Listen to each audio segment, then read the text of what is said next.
BDB kasetė buvo išleista tik Maskvoj ir Maskvos aplinkoj 10 000 kasečių. Kaip jau užėjai tą būdelę, žinai, parapavai, tas jau jausmas toks, kada tu toj studijai, neištraukti iš savęs. Termitas mums sugalvojo tą pavadinimą, nes sako, protivnai čia, kažkokia fignia, man irgi nepatikdavo, aš buvau už. Ir, tipo, mes pasikeitėm, jis pasakė, davai, mes ten sėdėjom parūkiai, sako, davai, Bugadobanč. Sako, kas tai reiškia? Nieko nereiškia, tiesiog pavadinimas, Bugadobanč. Išleido Rap Records, vis dėlto, šiaip labai gerai. Išleido, pato dar perleido tokį MP3 rinkinį su 5 albumus, kur ir Termito Alter Ego, man atrodo, yra, ir mūsų BDB School toks buvo leidinys.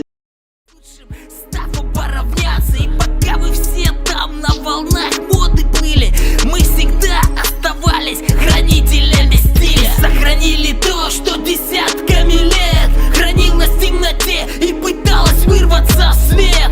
Это раритет, это раритет, это раритет, это раритет. И без особого труда. Эй, все, кто тут, на ближайший час мы приготовили маршрут вам. Кулка, Get Number One идет из Канады с контрабандным видео к нам. Все небодяжное, чисто ган окунет с головой у вас в андеграунд. Если любишь рэп хоть на 1%, остальные 99 придут с нами вслед. И встречаю я ритм Get номер 2. Прямо на поляне смешиваю все слова, забиваю и трамбую плотный штакет. Косяк будет зачетный, чисто раритет. Dėkui Ritmui iš tokią gerą įžangėlę, dabar jau hebrytą mes persikeliam tiesiai pas Ritmą į namus, esame pas jį svečiuose, tad ir pradedam Be Filtro 14 su Ritmu, legendiniu mūsų atlikėju, kuris yra prisidėjęs prie Lietuvos hip-hopo visos kultūros klestėjimo, yra prie pat jos šaknų, pristatantis miestą Visaginas. Dabar, kaip suprantu, buvai išvykęs, bet grįžai ir dabar jau esi Vilniuje, ne? Jo, sveiki visi. Kaip išsilaikęs? Pas mane svečiuose mano namuose. Jo, buvau labai daug metų Islandijoje gyvenau. Ir dabar ten, ir čia, bez šeima dabar Vilniuje. Aš vis dėlto dar Islandas, kaip sakoma. Tai taip kažkaip ir gavosi. Aišku. Žiūrėk, papasakok maždaug, nes jūs pradėjot Visaginę gan anksti. Ir man labai įdomu, Visaginė visas tas dužnekas hip-hopo kultūros jau buvo gimęs, kai tu pradėjai, tu kažką matėjai iš šalies, ar tu buvai vienas iš tų, kas pradėjo visą tą judesį, tu ir Gypa gal kartu pradėjot visą tą judesį Visaginę? Skaitosi, kad mes su Gypa pradėjom tą visą judesį, kaip dar protivnai grupė buvo, čia buvo, mes susipažinom kažkur 97-ais ir jau sausio mėnesį 98-ais mes jau kažką bandėm rašyti kaip grupė. Bet iš tikrųjų, buvo ir prieš mus grupė, tiesiog, kaip to pasakyti, nebuvo kaip profesionaliai grupė, kuri įrašinėjo. Jie daugiau buvo tokie diskotekose, mes kartu augom juos įkimuose, tam pačiam kime norėjau pasakyti ir esmė tame, kad jie tam tai laikai buvo 92-93, jie tam vaikščiodavo, žinai, kaip kriskrossai perinkdavo tos kelnes atgal irgi ten, karočiui, nes ir klausydavo tada tik kriskrossą, ten Vanilla Ice, tas visas senovi, toks ne oldschoolas, bet jau toks repas, galima pasakyti, žinai, ir yra tas dalykas, kad jie ir įkvėpė, nes aš tikrai klausiau tada visiškai kitą muziką, kaip kitą, klausiau, vaikas buvau, klausiau tada Seventeen, visas būtas buvo užklijuotas plakatais, bet pas juos mes kaip vis vien buvom vaikai, jie mūsų, kaip žinai, mūsų vyresniai, mes juos ten žiūrėjom, jie mums buvo kaip autoritetai. Autoritetai, teisingai. Tai ir ta prasme, mes taip ir įkvėpė. Jie iš tikrųjų tik dainavo, turėjo 3 dainas, tokia grupelė buvo Kadi, komanda Dvojich, čia buvo, jie taip ir vadino, kličkos ir turėjo, vienas Krisas, kitas Krosas, karočiui, Ženė ir Tolikas toksai, dėja jų jau nėra gyvų, taip atsitiko, kad nesigilinsiu ten į reikalus, bet nėra jų jau, ir taip atsitiko, kad tais laikais jie turėjo tos 3 dainus įrašius kažkur ant kasečių ir tas viskas dingo. Ta prasme, jau atgal, aš labai norėjau tą atgauti, kažkur ieškojau tą per Hebrą, kad vis vien, žinai, istoriją biškį padaryti, bet taip ir nesigavo. visi jo tie 3 dainos jos dingo. Nu, vat galėjau pasakyti, iš tikrųjų, jie buvo tokie vat pradžia Visagino hip-hopo. Aišku, gaila, kad nieko neįrašinėdavo tada, nu, tais laikais ir studija, žinai, buvo rast neįmanoma, 92-93, aš nežinau, ar Visaginė čia buvo kur rašyti. Ir, ta prasme, nu, vat aš tada pradėjau kažkaip rašyti tiesiog tekstus, kažką, ir vat mes maždaug kažkur, neatsimenu kokiais, tada jau tie išeidavo sbornikai, ten Tripanacijos, ta prasme, buvo tokie ir Master sbornikai, kur buvo minusai, žinai. Jo, bitai ant kasečių. Kaip? Bitai ant kasečių. Jo, ir vat, nu, bet čia buvo išleisti, normaliai, ta prasme, nu, nepaprastai rašyta. Nu, ir vat, čia Pavian Records, man atrodo, leisdavo tada Rusijoje. Ir, nu, ir aš vat paėmiau tad vienos Spider grupės minusėlį ir 97 metais įrašiau tokią SRT studiją Visaginę, nu, tokia. Įrašiau ten vat, ant jo tokią dainelę, irgi jau neturiu, kažkur kasetėse pamesta 100 metų atgal. Ir dar su savo draugu tokiu Ediku Terį, nu, mes ten kažką pabandėm, nu, va taip. Nu, ir, ta prasme, pati, po to, vat, kaip jeigu prieinant prie BDB School, tai, vat, 97 metais sutapo taip, kad mes abudu mokinomės vakariniai mokykloje, žinai. Ir, vat, mes ten toks amfiteatras būdavo, toks 5 mokyklos labai populiarus jaunimo susirinkdavo ir vat mes vakarais kaip iš pamokų išeidavom, tad parūkyt. Ir vat stovėjau rūkiau ir priėjo prie manęs žmogus, nu žinai, aš ten apsirengęs, ten maikutę kažkokią ten zarazui nupirkau, sai paskiau linarai tais laikais, nu tokia visien. Tokia dar turginė apranga tų laikų reperių, žinai, tas skafs, striukės su šitą liemenę. Nu, ir vat jis priėjo, tipo, gal pavaišinsi cigaretę, daviau jam cigaretę. Stovim rūkom, sako, va, tu čia repą klausai, jo, sakau, klausau, sako, nu, tipo, ir aš klausau. Nu, va, tipo, 30 žodžiu po žodžiu, taip ir susipažinom. Ir vat jis jau tada buvo irgi rašęs kažką ir nufilmavo jam tokie Visagino kažkokie ten televizijos, kažkoks būrelis, ten jam klipuką tokį, apie narkomanus, apie viską, net jis ten Piterį 3 vietą užėmė kažkada, nu, tai karoči, nesmėta, nu, darėm jau kažką abudu. Ir вот давайте padarom grupę. Ir вот jis sugalvoja tada tą противное, tipo от žodžio против, iные, nu, pavadinimas, nežinau, man ir pamirš toks, po to pakeitėm, vat kažkada, jeigu taip tai toliau, nu, įrašinėjom 98 jau kažkokios dainos, aišku, čia buvo, mes ten repetavom kažkokiam Orbitė klube, mums davinėdavo salę, tiesiog vat, raktus nuo salės, kada jau laisva, mes galėjom ateiti, nors ten ir parūkėti, žinai, kokį susukti, ir kompaktą naują nupirkti, paklausyti per visas tos kolonėlės. Nu, ir vat, dėl to, kad mes, nu, jeigu jie ten kažkokius daro renginius, mes ten, nu, duodavom kokius 3-4 savo dainas visada ateidavom, ta prasme, kaip, nu, kaip grupė. Ir, nu, bet tada mes turėjom, ten stovėjo techniksai kasetiniai, mes jūs ten, nu, pajungiam ir vat rašinėjau gabaliukais tą muziką iš kasetės į kasetę ir pajungdavom mikrofonas ant scenos, nu, ir rašinėdavom tos dainos. Aišku, ten, nu, išėjo, iš tų dainų gal girdėjau Zenitai jos, nes buvo atvažiavę kažkada pas mus svečius, susipažinom mes irgi su jais ten 98 ar 99, jie buvo atvažiavę Visaginą, tiesiog pas mus svečius susipažinti. Tai vat mes susipažinom, jie davė savo kasetę, mes davėm savo kasetę, ten irgi jų ten buvo tokie dar sintezatoriniai, toks muzonas sintezatorių, bet vis vien jie jau, nu, buvo užsibėgėję, nu, tikrai kietai varė, tas miestas, ten, nu, tokie geras dainos, rožės, dar pirmi tie variantai iš sintezatorių, nu, mūsų skabino, mes iš tikrųjų šiai jokios bazės neturėjom nieko, tik vat kas ateidavo iš kasečių, tai vat. Ir, nu, ir po to atėjo toks laikas, nusiuntėm, jį bendravo labai su Spenceriu, Spencer Music Maskvoje, ir išsiuntėm jam, jis pasakė, nu, rебята, nu, геморрой, tipo, nu, ne kokybės, nu, tipo, nu, tam nieko tokio superinio nėra. Ir vat tada jis pasakė, yra pas jūs ten Vilniuje Hebra. Aš sakau, oi, tikrai net nežinojom. Nu, ir jis davė kontaktus Kotlovanu. Tai tais laikais vat, mes atvažiavom, susipažinom su Kolė pirmą, po to ir su visais, su mūsų, Sanė Blaksem grupė buvo, Kipišas ir Žora. Vat tokia šaika Kotlovano buvo, leisdavo, jie jau 99 išleido Rusijoje albumus, Kotlovan į Kipiš. atskirai solinį savo, ten aišku, dar Kipišas repavo ir taip keikėsi, kad ausis net galima buvo uždarinėti, kitas buvo toks repas.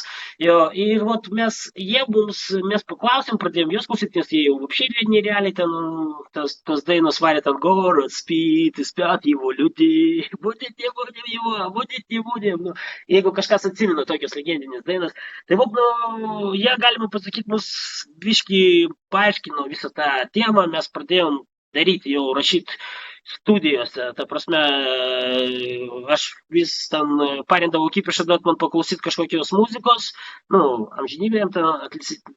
Nėra jau gyvo irgi. Amžinatilsį Kipišai.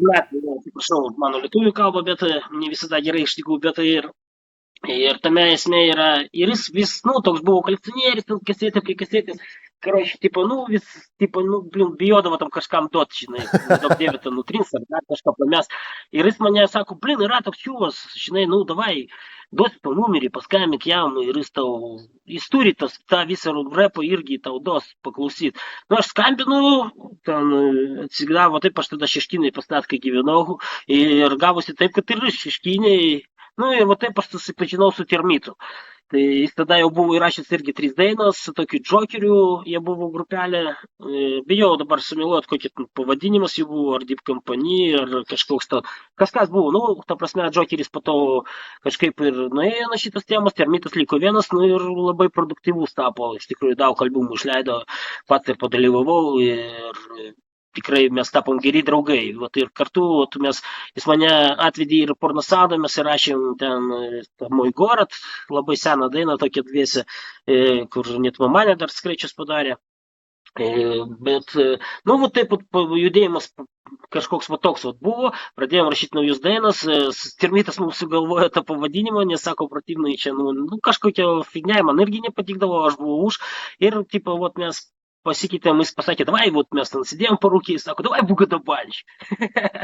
Sako, kas tai reiškia? Nieko nereiškia, tiesiog pavadinimas Bugadobanč. Ir kaip tai Bugadobanč School atsirado, ir taip ir prisigijo, po to jis susitrumpino, tai BDB, tiesiog į BDB School, čia BDB reiškia Bugadobanč. Ir ta prasme, mes pradėjom rašinėti, įrašėm nemažai ten dainų kažkokių.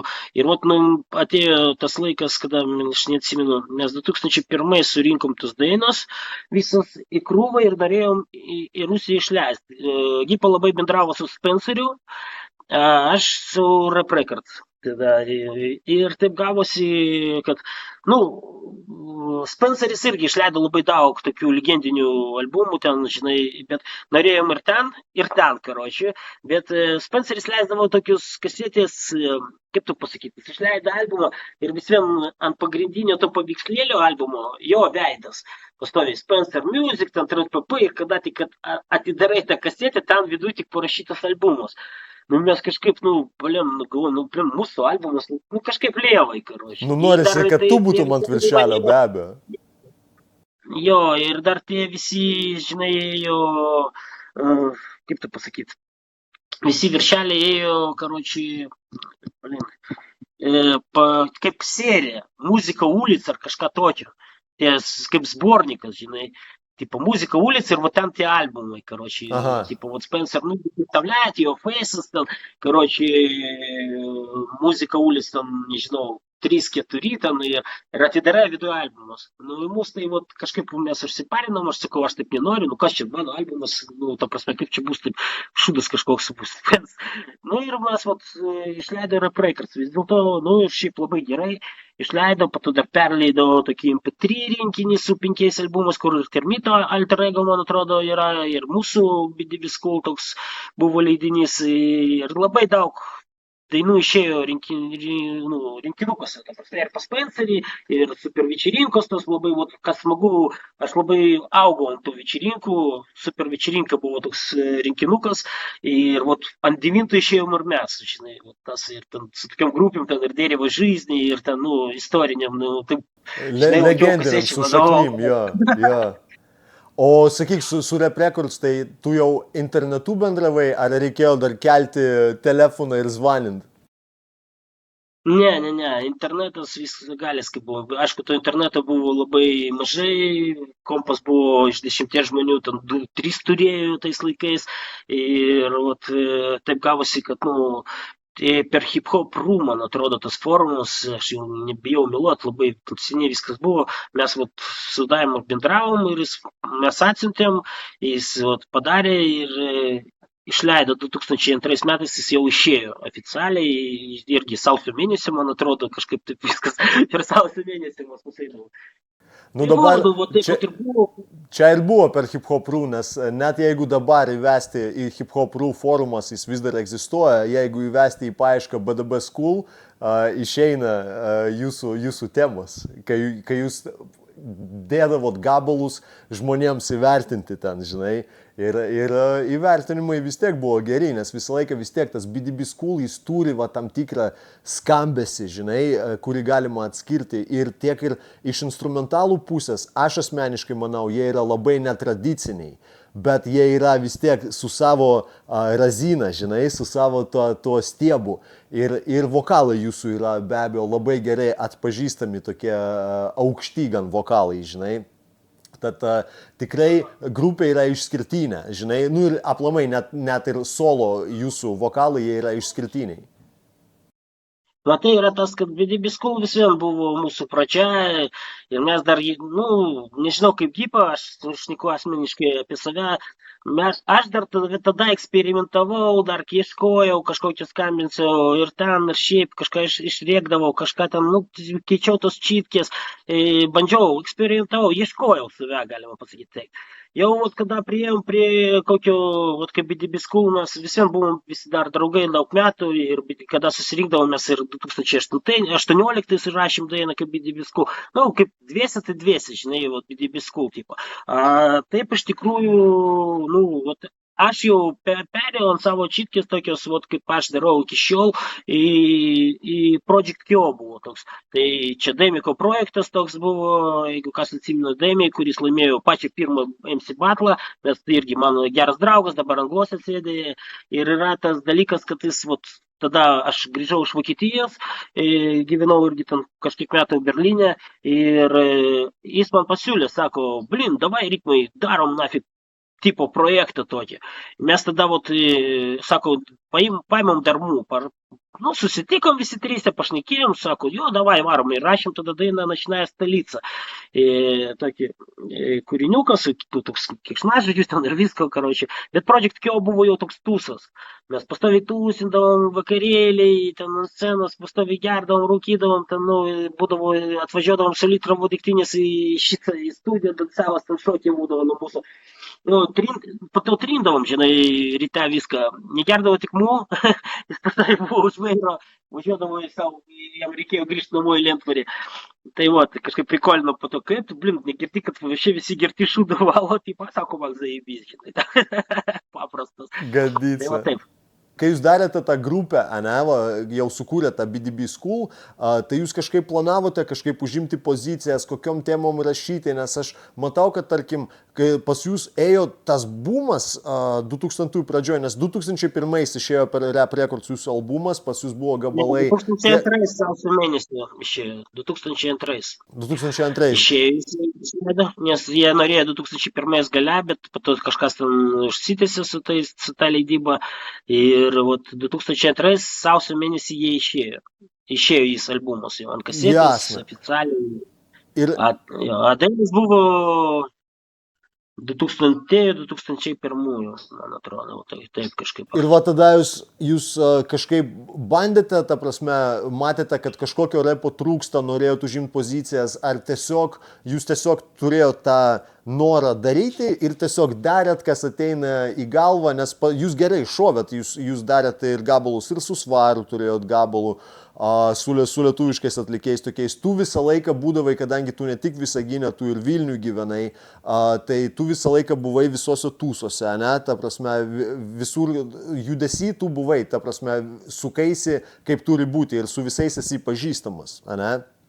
Tai Ar Nu, ati... nu, su tais, tų laikų dauguma jau pažįstu žmonių labai gerai, tikrai su mielu noru visada susitikus, paspaudžiu ranką, pabendraujam ir, nu, tikrai daug nepraleidau, bet ir nu, ne visose tūsose buvau, bet buvau, aišku, buvo Amerikos laikai, visada buvo smagu atvažiuoti, pafreestylint ten kažką, ar paskaityti ant scenos, ten Trikas buvo toks didžėjas, Mamanė, jie sukdavo ten plokštelėse, į belį kas galėjo įlipti scenoje ir, nu, tipo open mic'as. Ir tada, net tais laikais mes jau susipažinom su Šmėkla, su Demiku ten susipažinom irgi. Nu, daug hebras buvo tada irgi, nu, visi senukai tada jau rengdavosi ten ir, ta prasme, čia buvo, nu, tokie tūsai Vilniuje. Čia dabar artistai, gal jau ir dabar ne artistai, aš sakau, aš jau kokius 7 metus Vilniuje nebuvau, tai kaip ten kas, aš, nu, nežinau, pavadinimų pakeitimas, bet čia buvo netoli Aušros vartų, pačiam senamiesty, toks fainas klubelis ir tikrai geri tūsai buvo. Labai daug žmonių susirinkdavo. Jo, ir va, anksčiau aš kiek girdžiu ir pats kiek esu patyręs pradžioje 2000-ųjų, tas samburys visų reperių, net va iš tavo pasakojimų, jis buvo toks labiau broliškas, man atrodo, nes tu sakai, tu ten nuvarai pas vieną, net parašai į Rusiją, tau pasako, yra va Vilniui, susisiekite su to, nuvarai pas Kipišą, Kipišas sako, susisiek su Termitu, nuvarai pas Termitą, ten pitaką sumušat. Ir kažkaip va tai va žmonės nebijodavo, nežiūrėdavo viens į kitą kaip į oponentus, žinai, kaip į priešus, o žiūrėdavo grinai viens į kitus kaip į brolyje, kaip davai darom judesi, iškeliam tą repą į paviršių. Na, matai, taip ir būdavo, nebuvo tiek daug visų pirma grupių ir visi mes, nu, kaip, žinai, kaip sakau, buvo malonu susipažinti ir ten, čia kažką buvo malonu pasikeis, kažką parodyti, ką mes darom, ką jie daro. Ten, tikrai visada, ten, tu iš tokios grupės sveikas, respektas buvo jau, one love, respect, peace, tada tokie žodžiai buvo, ne battle, peace ir kaip dabar. Laikai keičiasi, jaunimas dabar daro savaip, mes tada darėm savaip.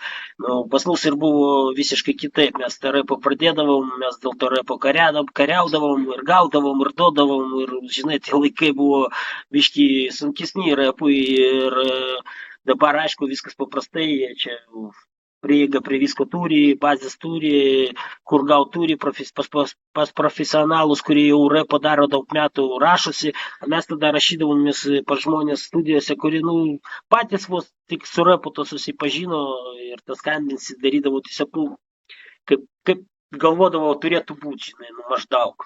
Tai toks repas ir gaudavosi, visų pirma, kokybė buvo kita, mes ant kasiečių beveik visą muziką atveždavom studijas ir tada tik jau rašus pavalus tą garsą kažkaip, darydavom ir rašydavom kompaktus, va taip. Tai va. O kaip tu, tarkim, tu į save žiūri labiau kaip į solinį atlikėją, ar vis tiek tau daug lengviau daryti fitus su kitais žmonėmis ir priklausyti kokiai nors grupiai? Ne, grupiai visada yra sunku, visų pirma, viskas priklauso tada ne nuo tavęs, nuo kitų žmonių, jeigu dar tais laikais, kai buvo Project KO, buvo lengviau, ta prasme, mes ten, dirbom, aišku, dar kažkokia veikla turėjom, bet mes vis vien buvom mums ten po 20 kažkiek ten metų ir mes ten, tiesiog susiburdavom pasitusinti, rašyti kažką, buvo linksma, karočiui ir taip, a po to jau vėliau, kad kažkokius, mes norėjom ten ir gyvai grot, rašiau aš kokius 5-6 dainas, tokius yra pas mane su gyva muzika, toks hip-hopas ir nežinau, ten Novый звук daina tokia yra, ten, Старый город, kurio man draugelis ten bandė kažkokį klipą nufilmuoti ir ta prasme, sunku, supranti, su gyva muzika, o šiandien sunku, kiekvienas surinkti, kiekvienas jau užaugo, šeimos, darbai, ir kad visi susirinktų ir pagrotų, neįmanoma, beveik būdavo, labai greitai susirinkdavom. Ir BDB School, aišku, ten vapščiai buvo vaikystė, be rūpiščių, ten mes nedirbom nieko, ten vaikai buvom, kai mes sėdėjom ant lafkio, aišku, tik vienas rūpestis buvo, kad neturėjom babkių ant studijos, studija kainavo tada, vis vien kažkiek pinigėlių ir mes, sukdavomės kažkiek, gal gaudavom tą pydis ar kiek ten neatsimenu, kainavo tada rašytis ir mes vat surinkdavom ir važiuodavom, žinai, ir įrašinėdavom tas dainas. Taip, nu aišku, vienam visada lengviau, kada nori, tada atsisėdai, kada nori, nuvažiavai ir rašiai, ir suvidai, iškart nereikia ten laukti kito žmogaus, ir nuomonės ten, vis vien, žinai, kitas žmogus, jeigu net fitus, kada darom, vis vien kažkas gali netikti, kažkas nepatikti, reikia keisti vėl kažką, to prasme, yra tokie dalykai. Tai va. Jo, reikia eit ant kompromisų ir kartais aukoti savo tą kūrybinę pusę, vardan kažko gero. Iš dalies, žinai, aš kaip matau, kad, tarkim, kai mes turėjom tą Mirage Squadą, iš dalies tai buvo ir produktyviau lygtais gaunasi, bet kai kur reikia kažkur nusileisti, kažkur reikia pagalvoti apie kitus ir atrodo, kad visumoje gabalai jie gaunasi geresni, bet jie individualumą praranda, žinai, ant kažkiek. Ir dėl to man asmeniškai irgi aš turbūt labiau jaukiai jaučiuos būdamas tiesiog solinių atlikėjų, ta prasme nepriklausant grupiai kokiai nors arba kolektyvui, tiesiog darom su savo chebra, darom, kas nors nori fitą padaryti, gerai, padarom, nes tu pats žinai, turbūt su tais fitais kartais būna, kad ten užšoki taip, kad po to pusę metų ir metus reikia laukti, žinai, ir sėdi ir priklausai nuo žmogaus. Ir taip ir neįrašoma, net iki galo, to prasme, nedavedo. Jo, susidūręs ne kartą su tokiais dalykais, bet aišku, gaila, kad, čia, žinai, visi turi savo reikalų, ne tik, suprantama, žmonės turi savo gyvenimą, savo rūpišių, ne visada tam gaunasi viską padaryti, nors ir norisi. Tai taip, kažkaip ir. Tai aš tikrai, aš prisolinęs, net BDB School buvo pas mus daug dainų, kur mes ir atskirai darydavom kažką. O kai pasibaigė tas, negaliu sakyti, pasibaigė, ne man spręs BDB School'o erą, bet ta prasme, tu irgi laiko negaišiai, nes kiek suprantu, tu iki šiol dirbi ir matosi šviesa tunelio gale, kad išeis ir iš ritmo geras rinkinukas ir albumas, ne? Jo, aš rašiau visada, man repas buvo toks prie širdies dalykas, aš kada nors, visada, reikia pažaisti, aš sudėdį pašnekės. Ta prasme, matai, nežinau, aš daug kartų interviuose sakiau, tas, kaip jau užėjai tą būdelę, žinai, parapavai, tas jau jausmas toks, kada tu toj studijai, neištraukti iš savęs, aš negaliu nuvasti. Aš jau dėdė, žinai, toks vaikas augo, ir žmona, ir viskas, jau šeima, tai prasme, bet, aš vis vien man norisi, žinai, tą studiją, kad nors ten kažkada ten nuvažiuoti, kažką padaryti, raunasi iš manęs. Tas dalykas neištraukti, taip yra, nežinau.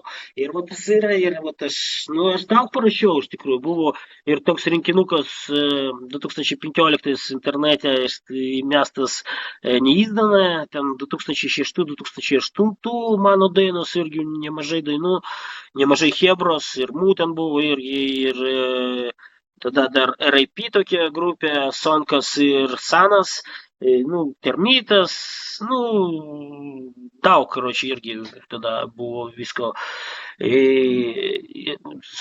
Aš tiesiog buvo krūva dainų susirauskaupas, aš padariau tokį rinkinį, neįzdaną, jis buvo internete išmestas, ir ten aptarinėdamas, ir hip-hop LT, ir taip, buvo, jo, ir taip Project Q albumų mes rašėm, ir čia jau ne BDB School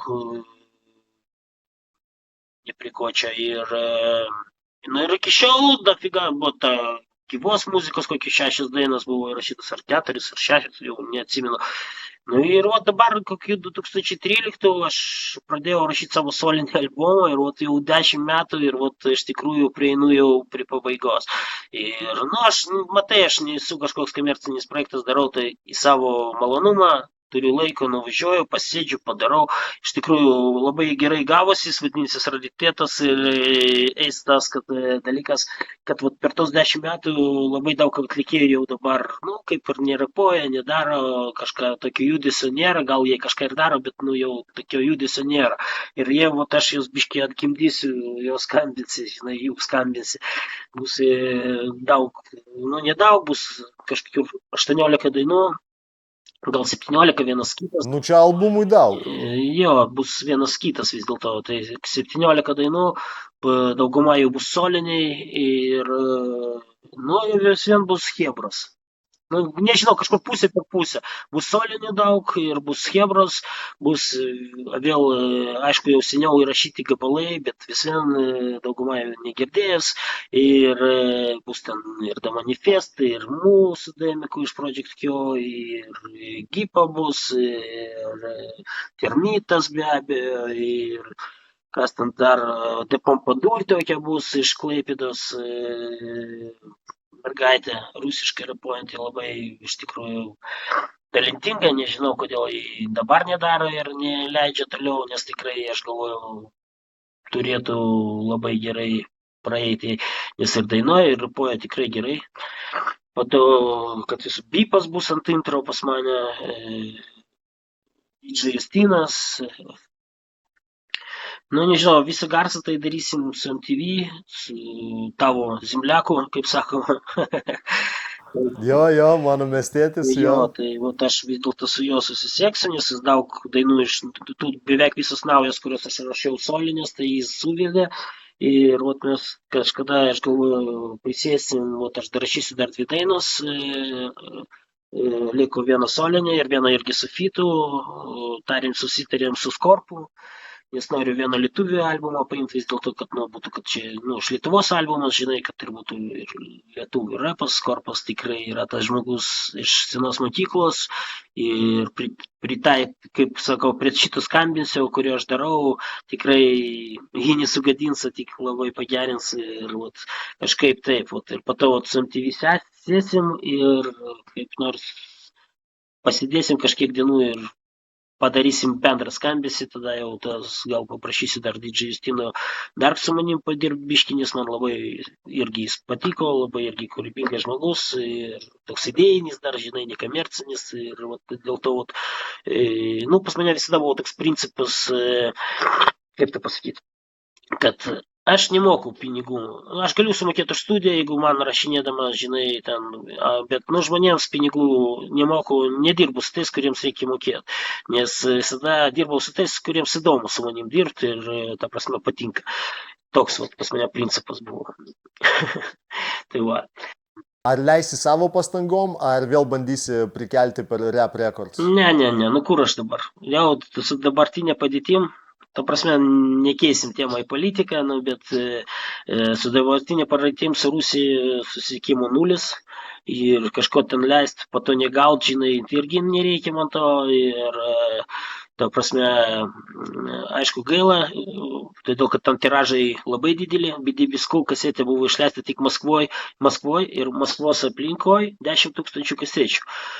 Čia pirmas tiražas buvo, kasečių tiek buvo išleista, aišku, tai malonu ir prikolina ir aš nežinau, kiek dar buvo leidimų po to, nes mes jau apie jos ir nežinojom, aš tą MP3 išleistą vapšė netyčia gavau, bet irgi noro prekės. Tai taip, ir žinai, ir būdavo. Tai palūkanų iš Rap Records negaunat, karoči? Kodėl? Jie mums atsiuntė tada, neatsimenu, 300 kasečių. Ir pastoviai, kas išeidavo pas juos ant laibo, mums ateidavo. Mes visą tą rusišką rapą tų laikų, kuris išeidavo pas jūs, ten Jugulus, No Namers, ten Da Bomb, viską turiu, man viskas siuntinėjo, viskas ateidavo, žinai, ta prasme, pinigais neduodavo, bet, siuntelės ateidavo, mums tada, žinai, buvo tai ir tai, wow, užtekdavo pilnai. Bet nereikėjo tokių dalykų ieškoti ir, muziką gaudavom. Tai ir esmė tame bandysiu, aišku, čia niekas dabar tais laikais neleis rusiško rapo albumo, aš galvoju, ir tai suprantama, ir niekada labai ten niekas nenorėjo leisti, buvo dar Gatvės lyga, žinai, leidyba, tai jie ten išleido, padėdavo ten ir Sporo pirmą išleido, aš atsimenu, ir kažką, visiems leisdavo jie tam kažkokios leidybą darydavo.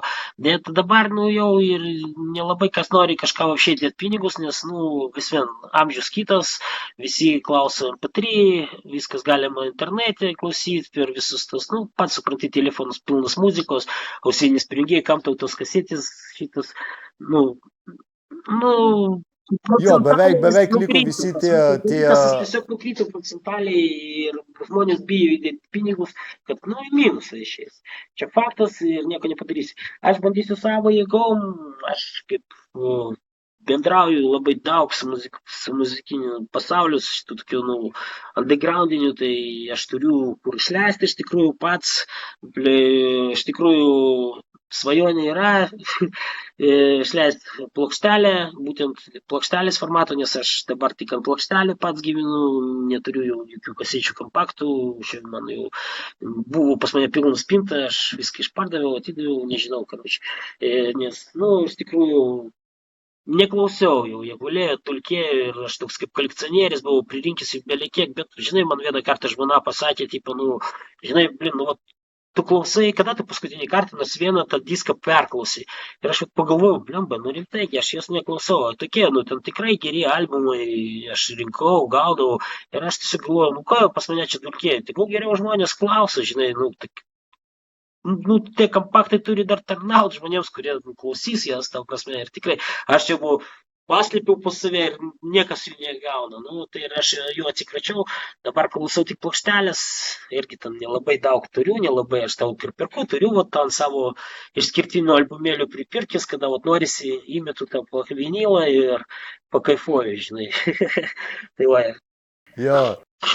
Tad chebrytė, mes pridėsime be abejo linką į Ritmo ir Facebooką, viską, ką jis duos, socialinius tinklus, pridėsime tos adresus po video aprašymu, nes aš buvau matęs, kad tu per Facebooką buvai daręs aukcionus kai kurių albumų ir man irgi kilo toks klausimas, įdomu, kodėl parduoda, gal turi kelias versijas tipo, bet parduoda, tad jeigu kas nors renkat, kolekcionuojat, pridėkite į draugus Ritmą ir galit pasiklausti, gal tada spėsite į kitą aukcioną patekti ir išrauti savo kokio gero rariteto.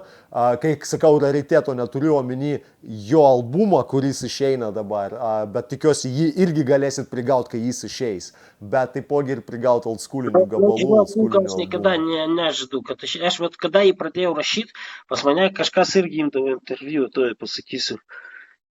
Gal Medas iš UGV, iš Rusijos buvo atskrydęs, aš neatsimenu, kažkas vat, ėmė vėl apie tą hip-hopą, visą istoriją, interviu ir aš pasakiau dėl albumo, kad aš nesu kažkoks komerciškas projektas, jo mane niekas laikas nespaudžia, aš tai darysiu į savo malonumą ir užsitęsė, aišku, aš buvau užkeliavęs, pirmų laikų ten kokius 5 metus apšį neturėjau, su ko ten daryti kažkokią muziką, po to jau susipažinau su 3X bitu ir jis ten irgi Vilnietis gyvena kokius 25 metus ir mes pradėjom su juo daryti ir atgimo vėl ta kūryba, tai galima pasakyti 5 metus nutraukti, 5 metus aš jį rašau, bet rašau aš sakau, kada turiu laiko, tai dabar, tiesiog dabar irgi yra tos 2 dainos, aš susitariau, bet dabar vasara, Skorpos irgi turi ten ir savo reikalų ir šeimą turbūt ir viską, ir mes susitarėm, bitas yra, tema yra ir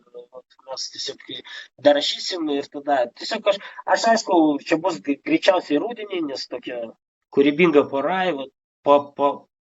para, kaip čia pasakyti, kūrybinga para. Kūrybingas metas. Ką?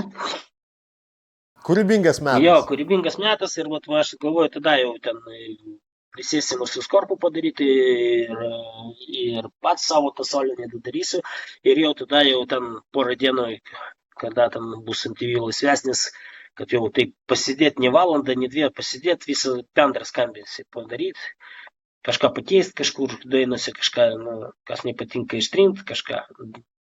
Ta prasme, tikrai pasibatai mano albumą anksčiau būdavo tūsas, aš niekada tai, kaip pasakyti, nepasakyti, kad rimtai nežiūrėjau, aš rimtai tai žiūrėjau, bet, nekomerciškai, man dzin būdavo, mes rašydavom, kaip parašėm, mes niekada negrįždavom atgal, kažką keist, aišku, būdavo kažkokius senus instrumentalus perrašydavom, bet, niekada taip, kad sėdėt, po to, žinai, ir klausyti nebūdų, mes viską į krūvą įmesdavom ir tiesiog kokie jie yra, tokie ir yra, viską bum ir atiduodavom žmonėm. Taip, kažkaip. Dabar tikrai noriu to skambesio, bendro, visą tai, ateina vėl sunus. Kaip, pamajau kankyti. Kai, hebra, Ei, Lietuvą. Gerai. Pasakyk, ar tėvo muzikos klausai? Klausai tėčio? Klausai dėčių. Nu, šaunuolį. Klausai. Maladėts. Ir jau, va, matai, ritmai su tokiu atsakymu jau galima nepergyventi dėl ateinančios kartos. Klauso teisingo muzono, auga teisingoje aplinkoje. Na, žinok, aš jam nesu tokio mąstymo, žinai, kad vaikas turi eiti mano keliu. Ta prasme, aš jam linkiu geresnio kelio, kaip ir bet kuris tėvas. Ir ta prasme, jeigu jis ir neklausys repo, aš tikrai ant jo nepyksiu. Aišku, jis vat, būna ten klausia ir viskas jam patinka. Buvom mes jauni, mes savo gyvenimą turėjom. Dabar vat gimė sūnus, čia dabar jo gyvenimas. Ir aš gyvenu jau jo gyvenimu, jau ne savo. Aš negaliu gyventi jau pilnai savo gyvenimu, todėl kad man reikia duoti sūnui gyvenimo irgi, žinai, ir aš stengiuosi, kad jo gyvenimas būtų geresnis negu mano, kad jis nors pusę to šūdą nematytų, žinai. Jo. Aš žiūrėk, dar įdomu, tu pasakei, kad tu ruduo tau yra kūrybingas metas, man irgi tas pats, žinok, nes aš galiu ten per metus parašyti kažkokius rymus, padaryti gabalus, bet pagrindė man įkvėpimas ateina grinai rudenį ir ačiū Dievui, kad aš, žinai, pasirinkau tokį kelią, kur aš nesu pririštas prie kažkokio laikotarpio, per kurį man reikia padaryti, aš darau, kada aš galiu pasirinkti daryti ir man atrodo, tai yra, kaip pasakyti, gal čia atmaskė man, kadangi aš nesu komercinis atlikėjas, kad aš galiu daryti, kada aš noriu daryti, kada aš jaučiu tam potraukį. Va tau būna taip, kad tau yra tiesiog potraukis rašyti ir tu iš savęs niekad nespaudi, kas neišeina. Nu, ne, aš apšiai iš tikrųjų niekada neskubu, darau, kada noriu, ateina kažkokie, žinai, nespaudžiu aš iš savęs. Nėra tokio, kada spaudi iš savęs, čia ne tavo daina. Klausyk, turime dvi rubrikas. Viena rubrika yra juokinga istorija. Aš žinau, kad vienas iš jūsų gabalų autostopas, Автостоп buvo gimęs kaip patirtis, gan tokios smagios istorijos. Gali gal papasakot, kaip visas tas procesas įvyko to gabalo? Ai, čia ne patirtis buvo po įrašo. Ir rašėme tokie, davai, Автостоpas tokia daina, davai pabandom, važiuojam Autostopu į Visaginą, žinai. Karoči, nuėjom, mes ten jau vakaras buvo, jau tamsėt pradėjo, atsistojant ant krašte Vilniuje, ten už Antakalnio, kaip Visaginą važiuot, žinai, atsistojom ir niekas, kokios 2 valandos prastovėjo, niekas, jau sutamsėjo, ką daryt, sakau, grįžtam tada, ten visien, aš Vilniuje daug šeimos turiu, pernakvosim, sakau, paimsiu babkės ten ir, su traukiniu grįžčiau kitą dieną. Jis, karoči, taip, ir tik, aš pasakiau, sustojo mašiną, mes tokie pribėgom, gal iki Visagino davešėt, sako, aš Visaginą nevažiuoju, bet aš Švenčionį važiuoju, atsisėdau. Ką jau, davai bandom, nuvažiavom į tą Švenčionį, karoči, atvažiuojam, ir vėl ten niekas neįma, sėdėm jau kokį pirmą nakties, ant Lavoiškės, važiuoja kažkokį chebra ten ant mašinos, ko čia sėdėt, sakom, mes čia į Visaginą važiuojam, taip gavosi, nedavažiavom, sako, davai ten ant benzino meskit ir nuvešim, žinai, tokie draugiški iš tikrųjų. Žmonės irgi net nustebo, kad naktį pirmą galvojom, žinai, čia kažkas prisipist norės ar dar kažką ten, žinai, jau pasiruošėm tam. Tam. Draugiškai, galim nuvežti, bet benzo reikia, patys neturim. Mes pasakėm, babkių nėra, sakom, mes irgi benzo tik neturim važinėti. Ir ta esmė, kad gavosi po to paskambinom kokį 3 nakties gypos tėvui ir jis mus paėmė. Tai tokia patirtis su Autostopu, gavosi. Karoči, pusiau autostopas, pusiau, karoči, atvažiuokit, paimkit. Patikėk, gavosi, mes labai daug laiko keliavom, atrodo, ten fignetas, man asmeniškai gyvenęs labai daug kur ir tas atstumas nuo Vilnius iki Visagino, 100 kilų yra fignia apšiai. Ir, ta prasme, ir labai ilgai, ir taip ir nedavažiavom, ta prasme, Autostopo vis dėlto atvažiavo jo tėvas mus paėmė. Jasna. Tada važiuojam prie beveik paskutinės rubrikos. Linkėjimai Paškai. Ta prasme, aš turiu linkėjimus per. Jo, ten, karoči, buvo tokia istorija, kad Paška buvo biški nu, aš ten kalbu visą laiką Pašką paminiu ir Paška buvo parašęs instrumentalą, įsidrasino, parašė komentarą po YouTube video, tipo, o kodėl be manęs nei vienas podcastas nepraeina. Tai dabar aš, kadangi Skorpionas, žinai, aš mėgstu įgelti, tai dabar kiekvienas atlikėjas, kiekvienas, kas kalba su manim, tai turi perduoti Paškai linkėjimus, kad jo vardas skambėtų per kiekvieną podcastą. Gerai linkėjimai Paškai kokios bėdos. Gadyca, va, Paška, tau linkėjimai nuo ritmo eina. Ir tada važiuojam. Turime 6 klausimus, karočiui. Turime šapulę nestumk. Ir uždavinėsiu tau klausimus tų žmonių.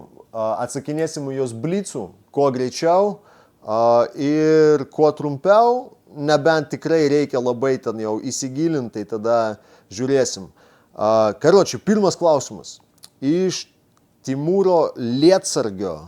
O klausimas jo yra, ar rašai tiesiog eilės nerepodamas? Kaip manai, ar svarbu reperiui daug rašyti?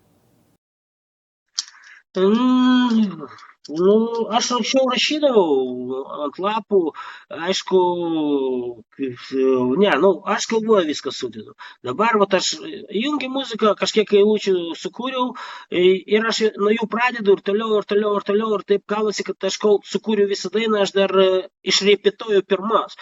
Žinai, vis vien, tada tu gali repot, daryti gerą šitką ir viską su emocijom tik tada, kada tu jau mintinai žinai gerai tekstą. Tai taip gavosi, taip, kad aš daug nerašau. Iš tikrųjų ant lapų rašydavau, jeigu kažkoks komercinis projektas, ten labas reklamą darėm, dar kažką, aš jau tada sėdėdavau, ten primesdavau raimus, kažką tokio prie kiekvieno žodžio, kad toks būtų dalykas. Bet savo aš daug rašyti nereikia. Tikrai. Kaip daug rašyti nereikia? Aš nežinau, aš per 25 metus tiek prirašęs, kad daug. Galima veikalą leisti. Timūrai, dėkui labai už klausimą, iš tikrųjų įdomus klausimas, nes, tarkim, aš kiek kalbu su žmonėm, visi skirtingai rašo. Aš, tarkim, rašau, žinai, aš parašau tekstą be muzono. Nebent aš jau žinau, kuris man bytas patinka, aš maždaug paklausau byto, po to tiesiog išjungiu bytą, parašau muzoną, įjungiu bytą ir pagal bytą aš šlifuoju tą muzoną, po to jau žinai tą savo tekstą. Ne. Pas mane būna taip, bet ne, dažniausiai aš jau turiu muzoną. Aš rašau tekstą, jau turiu, tada mane įkvėpia muzonas ir aš pagal jį rašau tekstą. Taip. Man taip labiau patinka. Gerai, Andrius Stasiulis klausia tavęs. Sveikas, klausimas Vytui. Ką manai apie šiuolaikinius MC batlus? Turiu omenyje būtent tuos, kurie vyksta šiais laikais be byto. Čia jis kalba apie versus batlus. Man tai komercija. Čia ne batlai, viskas surašyta iš anksto, pančiai, viskas sugalvota, viskas padaryta. Aš tikrai žinau, jeigu apie versus, aš tikrai žinau Rusijos hebros ir žinau, kaip tai vyksta. Čia dėl pinigų ir, aišku, yra ten kūrybos, bet jį tokio grino freestylo, ten, kad iš galvos varytų vienetai. Ir batlas šiuolaikinis labai skiriasi nuo senovinių tokių, kad anksčiau tikrai imdavo, kaip Demikas laimėjo, jis paėmė tiesiog mikrofoną ir tiesiog šnekėjo repų, o tai yra freestylas. Iš galvos tiesiog šnekėjo repų, supranti.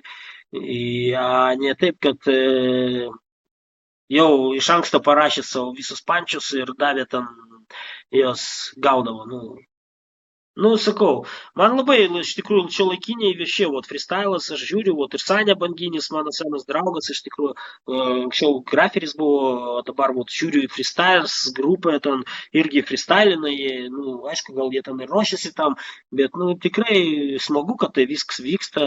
MC batlai patys man, aš nemėgėjęs batlo, aš sakau, aš atsinau laikų, kur skambėjo pas mus visada peace, one love ir respect, ne batlai. Žinai, ten ir tarpusavė, tai čia ne mano tema visiškai, aš niekada ten nelindu, nedalyvauju, šiaip esu nervuotas žmogus, mane kažkas taip gali užkabinti ir gali blogai baigtis. Su tavim pavojinga batlinti su tavim. Ne ta prasme, kad aš čia išsipisinėjau, žinai, kad kažką, mane galima užkabinti žodžiu. Aš iš tų laikų, kada, žinai, žodžius gaudavom, ne tą pasakysi, gauni į dūdą, ble. Ir dabar kažkaip aš taip išauklėtas nuo vaikystės, kad žodžius reikia galvoti kažkaip. Jasna. Dabar... Tai ne mano tema. Aš ne apie tai, kad ten, žinai, sipisinėt, bet tiesiog apie batlas ne mano tema visiškai. Jasna. Tai va. Dabar... Aišku, per tusus kažkokius aš ten ir freestylindavau, ir manęs kažkas ten būdavo užvarys ir gaudavo atgal ne kartą, bet, tai tiesiai į batlą tiesiog eiti aš neįdavau. Aišku. Klausimas iš TBD, Klaipėda, Def Flow, Street Credibility klausė tavęs. Sveikas Ritmai, ant kokios muzikos užaugai 95-2000-aisiais, nes tavo flow primena kažką iš Rabi Lampy ir D.O.B. Community ir koks užsieniečių muzonas tave siubodavo, ar toliau darysi repą? Repą darau, jau pasakau, aš suprantu, apie ką jis šneka. Tais laikais, Rabi Lampy klausiau labai daug ir džipas yra tų laikų mano balsų labai panašus. Iš tų grupės legendinės labai panašus. Iš tikrųjų, aišku, šitkas pas mus niekada nebuvo vienodas, jis ten išreikė tiesiog žodžius, bet balsas panašus. Ir iš tikrųjų aš klausiau Rabi Lampy. Ir žinai, gali būti, kad taip, kada tu klausai daug ir kurį, pasąmoningai kažką vis vien tu gali kopijuot ir kažkas panašaus gali gautis, nes tų laikų aš klausiau Rabi Lampy, čia vienas iš mano mėgstamiausių albumų, tai nebolina, čia faktas. Bet kad jau konkrečiai aš kopijavau jį, ta prasme taip nebuvo, bet man tikrai komplimentas, jeigu aš nors kažkiek tau ant 1%, nors panašus į džipą, man tai komplimentas, nes aš ant jų užaugau. Čia mano viena iš mylimiausių grupių, turiu iki šiol jų ir originalių kasečių, ir perleistų visų diskų, ir Rap Lampy turiu filmą visą ant kompaktų irgi originalų. Ta prasme, čia mano nostalgija, žinai. BDB laikais mano čitka buvo panašiai džipą ir pripažįstu, kad gal pasąmoningai, taip, kad žinai, kaip klausai ir darai. Visada, ko to laikotarpiu tai klausai, į tą ir panašiau tavo kūrybą. Taip, nieko tu nepakeisi. Reikia tada nieko neklausyti, kad kažką savo lygiai 100% daryti, bet taip, irgi kažką nesąmonė gaunasi. Tai ačiū už klausimą, tikrai man tai net kaip komplimentas praskambėjo, iš tikrai TB2 respektas, gera chebra iš Klaipėdos, labai gerai draugauju su Dimka, buvo iš čia Vilniuje gyveno ir Klaipėdoje buvom, praeitais metais, man atrodo, susitikę pasitusinį. Taip, visus nepažįstu, pažįstu tik porą, Dimą, kuris grafitį paišo, tai su jo tai tikrai geras patsanas, toks tikrai pasitusint galima. Tai va, taip, kažkaip. Jasna. Sekantis klausimas iš Martino Lapinsko. Į pusę to klausimo tu jau atsakei per interviu, kaip Ritmas vertina dabartinius reperius, jaunimą ir ar yra planų ateičiai kažką atgaivinti arba pradėti naują. Tai atgaivinsi tu paliubomų pas savo naują per raritetą, atgaivinsi daug balsų, bet kaip tu vertini dabartinius reperius ir jaunimą? Matai, aš praleidau labai daug, iš tikrųjų, dabar aš grįžau, būnu Lietuvoje, nes čia šeima, bet tik būnu ir klausau, kažką sutinku, kas jau išleido per tos metus albumus, jis taip ir su Skorpu mes subėgom, nes ta organizuotas jų susivienijimas albumus, čia aš atvažiavau pas jį paimti ten ir mes susišnekėjom dėl dainos, nes jis pasakė dar kūrė ir užsakau nefigasi, tai irgi senukas, davai kažką kartu, taip kažkaip gavosi ir šiaip jaunimas šaunuoliai, iš tikrųjų Lietuvos noriu pasakyti, kad žinai, kad dabar pasikeitė skambesys visam pasaulyje hip-hopo, labai pasikeitė. Ta prasme, nuo tų laikų, kaip mes darėm ir kokį hip-hopą mes klausim. Ir džiugu girdėti, kad ir čia tas yra, kad jis nestovi užstrigęs tose mūsų metuose, kad jie daro, aš įjungiu kokį MTV ir ten aš klausau tą jau naujovišką tokį repą, kiti bitai, kitas šitkas, tas memlimas kažkoks, kitas jis. Aš nesakau, kad tas blogas, kad kažkas viskas keičiasi su laiku ir eina į priekį, bet smagu, kad ir čia tą bando daryti ir mūsų nu, nauja karta ir taip daro ir gaunasi, aišku, gal ne taip superiniai, bet nu, jie neatlieka, nu, ta prasme, nesustojo kažkur, neužstrigo ten mūsų laikuose, žinai, va tas faina. Tas, aišku, jie gaila labai, nu, ne tai, kad gaila, bet jie mažai domisi šaknim, bet kaip yra, taip yra, nu. Nes vat, buvau įdėjęs kažkada savo vieną iš ten naujesnių dainų į hip-hopo kažkokią ten grupę lietuvišką, kažkoks man ten parašė, tipo, ką tu čia, kaip jis ten parašė, propaganduoji šitų, kaip užpalikų ar ko ten dainas, aš sakau, šitą čia mes lietuviai, čia iš Lietuvos. Sako, tai, tipo, žiūrėk, tipo, jeigu propaganduosi, tipo, atsakyti už tai reikės. Aš sakau, ir ką tu, tipo, parašiau, tu čia, tipo, kažką padarysi, nori atsakyti, nu, ta prasme, galim susitikti, ta prasme, nu, davai, atsakysiu. Na ir taip, karoči, dingo jis ten kažkoks. Nu, čia, vat, jauna karta, vat, matot, patai, jis net nežino, 100% jis net nežino, ten, tų pačių, vat, paklaus pasyti, iš kur pušas, jis pasakys iš sindikatų, supranti, ne iš Zenito, jis nežino, kad pušas buvo Zenitas kažkada.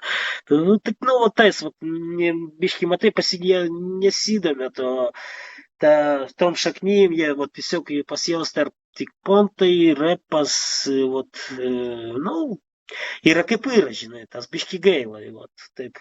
Jo, nu, hebrytė irgi, tiems, kas nesupranta, reikia paaiškinti, kad savo laikais nepriklausomai, kaip tai atrodo blogai ar gerai dabar, istorija yra istorija ir Lietuvoje hip-hopas, rusų hip-hopas ir lietuvių hip-hopas iš tikrųjų buvo susipinę labai stipriai ir tą, ką mes turime dabar, iš dalies stovi ir ant rusiško repo atlikėjų taipogi, arba rusakalbių MC. Važiuojame toliau. Lietuviško MC, bet rusakalbių, taip, galima pasakyti. Jo, taip. Važiuojame toliau. Ainoras LD. Ainoras LD yra jaunas atlikėjas. Ką? Atsiprašau, kad pertraukau, bet iš tikrųjų labai daug jaunimo dabar daro gerą repą, aš tikrųjų pagaunu albumus kažkokius, paklausau, tikrai jaunimas veikia ir daro, ir tai yra smagu, nes mes dėl to kažkada ir kariavom, žinai, tą hip-hopą stumium. Labai... Jo, ir aš manau, mums patiems negalima tikėtis, kad jie darys tą patį kaip ir mes, nes kaip ir su vaikais, mes nenorim vaikams savo tokio paties gyvenimo, kaip mes pragyvenom, tai taipogi ir jaunimas turi kažką eksperimentuoti, eiti į kitą lauką visiškai, bandyti kažką nepriklausomai patinka mums ar ne, tegu auga kultūra ir tegu skina naujus vaisius. Teisingai. O davai, kalbant apie naują mokyklą, Ainoras LD, tai yra jaunas atlikėjas ALD, neseniai irgi išleido gabaliuką su Auriza, gerą gabaliuką, ruošia dar biškį surprizų, hebra laukit. Ainoras klausė tavęs, kas tau yra geriausias reperis Lietuvoje? Nu, daug. Reikia tik vieną vardą. Tik vieną. Nu, aš be abejo banalu bus, bet pasakysiu Svaras, nes aš kažkaip ir draugas mano daug metų ir iš tikrųjų iš lietuviško repo jis pats kūrybingiausias, aš skaitau jos ir solinis kūrybą ištraukė beveik visos dainos jau yra hitai ir šiaip prie širdies man, nes yra ir tematika labai gera, ir padoda jis viskas superiniai, ir, man Svaras yra iš lietuviškų. Jeigu imti rusakalbius, tai be abejo išskirsiu, be abejo niekas neperšokio, jo kuplėtai, net parašyta fitmų, visi iškart, tikrai paklausys tą gabalą, nes, ten irgi ir tematika, ir padačia, ir viskas visada yra superinė. Ir gauni tą tokį, čia Ir ne dėl to, kad irgi mano draugelis ten ir šito, tiesiog, aš jeigu apšė, mes turim ir Vidiviskolsumų 2001 metais įrašius Dėl Karolę ir dar Black Sam, aš klausiau, kada buvo Katlavanai, jis man jau tada buvo toks labai gan stiprus ir tikrai, nežinau, man stipriau už jį nėra. Šiaip daug hebros rusiškai gerai rapuoja ir labai tikrai daug. Ir matau dabar Visaginė jaunimas biškį rapuoja ir Klaipėdoj labai daug to rusiško rapo ir Vilniui kažkiek yra. Ta prasme, Tai džiugina, kad, ta prasme, vis vien, aišku, daug žmonių nusivylė, išėjo iš to, bet ir džiugina, kad žmonės iki šiol daro. Liko žmonių ir rusakalbių, tai hip-hopo sceno Lietuvos. Jo. Ir paskutinis klausimas iš Arnius, bet jis parašė, kažkaip keistai biški parašė, gali būti, kad skirtingai, nežinau, karočią aš skaitau, kaip parašė. Kurį tavo pačio geriausia iš repo klipas? Aš tada, kuris pirmas į galvą ateina, sakau, čia bus turbūt, aš išaugau, iš tikrųjų, mes ten ant vidikų dar rašinėdavom tas visas klipus ir po to iš vidikų ant kasečių ir kiemuose klausydavom ir taip, tokiu būdu irgi repo gaudavom, žinai, tas beat kažkokia buvo, ta programa MTV Raps. Ir, tokių gaudavom, mes naktimis sėdėdavom, jie naktį būdavo, ten pirmą nakties prasidėdavo ir mes ten video pajungsim ir sėdėm ten pas draugelį kokį ir rašinėjom. Tai turbūt man labai įspūdį, dabar, kuris pirmą galvą atėjo, tai Erzus klipas toks yra, man atrodo, iš Body Digital albumo, kuris ten rapuoja, po jo ten toks breakeris supasi, ten ir KRS-One, labai daug hebrosas ten pririnkęs ant fito ir jie visi, jis toks, man tada jis toks buvo jau toks naujoviškas, nes ten tokių efektų, ten kitas atsiranda kažkokį lapą, nuplišo, ten atsiranda su savo tėmu, ten kažkokį kosmosą. Labai fainas klipas, tikrai gali pažiūrėti pats, aš galvoju, iki šiol labai įspūdingai atrodo. Pažiūrėsiu, būtinai pažiūrėsiu. Gerai, tada žiūrėk, mes dabar šapuliai šitoj legendiniai maišysiu, o tu man pasakyk stop ir trauksim nugalėtoją. Maišyk, gerai, maišyk. Gerai, stop. Opa, iš karto atėjo. Va, hebrytė, likę 5 čia guli. Ir laimėjo pas mus neatsidaro, klausyk. Street Credibility TB2 laimėjo pas mus. Albumą jau mano jis turi, abu albumus turi, tad man atrodo, jis praeitą kartą taipogi laimėjo Ritmai per Mirono podcastą, kuris išėjo praeitą savaitę. Ir gauna dar vieną maikoną, dar vienas maikonas keliavo į Klaipėdą, karočiui, nes į Klaipėdą daug kas nukeliavo, jau ir MOG Records laimėjo, Tadas laimėjo, Klaipėda rengiasi su kuveru dabar. O tau, kadangi tu mus turėjai svečiuose, mes į svečius tuščiom rankom neateinam, kai su tavim turėjom trumpą pokalbį, sakei, kad norėtum šapulios, tad Ritmai nuvaryk būtinai į q-ver-brand.com, išsirink šapulę, kuri tau patinka. Atsiųsiu nuorodą tiesiog gerai. Pasiųsiu tau linką, karočiui. Ir pažiūrėk, išsirink. Ir dėkui labai už šiandienos vizitą, labai dėkui, labai malonu buvo su tavim pakalbėti, su tokiu legendiniu atlikėju kaip tu, išgirsti tave, labai patinka, taip atvirai kalbi, viskas pas tave gražiai sueina, labai lauksiu, kad vis dėlto išeis tavo albumas greitų metų, raritetas. Ir norėčiau palaikyti rankose. Aš tiesiog nenoriu žadėti kada, nes po to prasideda tie visi, žada.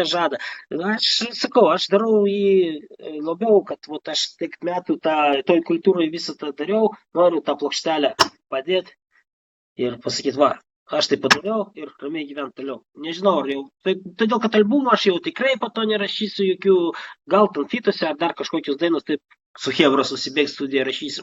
Bet jau albumas bus tik šitas vienas ir plokštelė. Aš tai noriu padaryti ir aš prie to einu, ta prasme, lėtai, bet teisingai, žinai. Gerai, tai aš tau linkiu tada kūrybinės sėkmės, laiko laisvo, kad galėtum visą tai padaryti, gerų bitų, gerų fitų ir kad viskas būtų šita krita. Gerai. Dėkui, Kulka. Malonu buvo ir tave pamatyti.